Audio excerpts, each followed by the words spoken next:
When I design my book's covers, I first like to start with the artwork.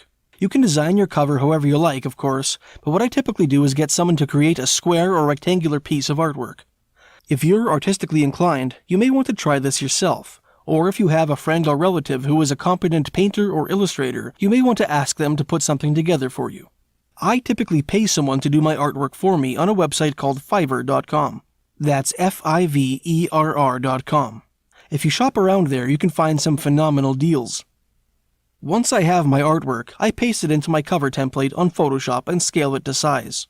To scale the artwork in Photoshop, click on it, then click Edit, Transform, Scale.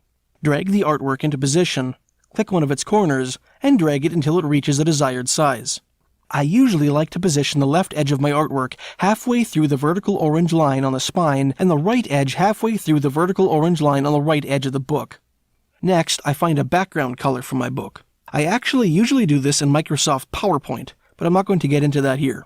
I confess that I'm actually a total Neanderthal when it comes to Photoshop, and I'm sure there are much better ways to do this, but this is what I do and it works pretty well.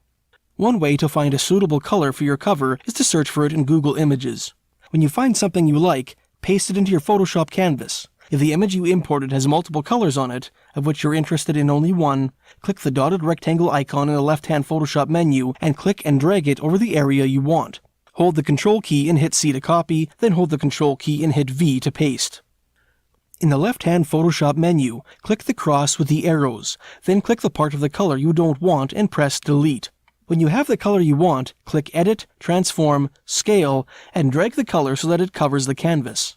If you only want to enlarge one side of the image, press the Shift key while you drag. Finally, go over to the Layer panel on the right-hand side and drag your color layer until it sits directly above the template layer to ensure that your artwork is not covered up. We'll continue our work on the cover in the next section. See you there.